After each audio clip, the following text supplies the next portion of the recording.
ఈ వీడియోలో పూజా హెగ్డే గారి దగ్గర ఉన్న అత్యంత ఖరీదైన వస్తువులేంటో తెలుసుకుందాం. అందుకంటే ముందుగా మీరు ఇదే మొదటిసారి మన వీడియో చూడటం అయితే ఈ వీడియోకి ఒక లైక్ చేసి మన ఛానల్ ని సబ్స్క్రైబ్ చేసుకోండి. Number 1 Pooja Hegde Mumbai house. పూజా హెగ్డే గారు ముంబైలోని బాంద్రా అనే ప్రాంతంలో ఖరీదైన ఒక ఇంటిని కొనుగోలు చేశారు. 4000 స్క్వేర్ ఫీట్స్ లో ఉన్న ఈ ఇంటి ఖరీదు అక్షరాల 45 కోట్లు. Number 2 Pooja Hegde Hyderabad house. పూజా హెగ్డే గారు షూటింగ్ల కోసం హైదరాబాద్ వచ్చినప్పుడు ఉండటానికని చెప్పి ఖరీదైన ఒక లగ్జరీ హౌస్ ని కొనుగోలు చేశారు.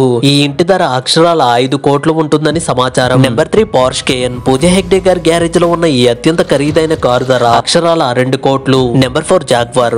పూజా హెగ్డే గారు కొనుగోలు చేసిన అత్యంత ఖరీదైన కారుల్లో ఇది ఒకటి. ఈ కాస్ట్లీ కారు ధర 1,08,00,000. నెంబర్ 5 ఆడి Q7. పూజా హెగ్డే గారి గ్యారేజ్ లో ఉన్న కాస్ట్లీ కారుల్లో ఈ కారు కూడా ఒకటి.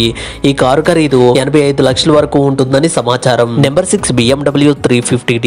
పూజా హెగ్డే గారి దగ్గర ఉన్న ఈ కాస్ట్లీ కారు ఖరీదు 80 లక్షల వరకు ఉంటుంది. Number 7 Louis Vuitton hand bag. Pooja Hegde గారి దగ్గర ఉన్న ఈ హ్యాండ్ బ్యాగ్ ఖరీదు తెలిస్తే ఆశ్చర్యపోతారు. ఈ హ్యాండ్ బ్యాగ్ ఖరీదు అక్షరాల 1,40,000. ఈ వీడియోకి ఒక లైక్ చేసి పూజా హెగ్డే గారి మూవీస్ లో మీకు బాగా ఇష్టమైన మూవీ ఏంటో కామెంట్ చేయండి. అలాగే వెళ్తూ మన ఛానల్ ని కూడా సబ్స్క్రైబ్ చేసుకోండి.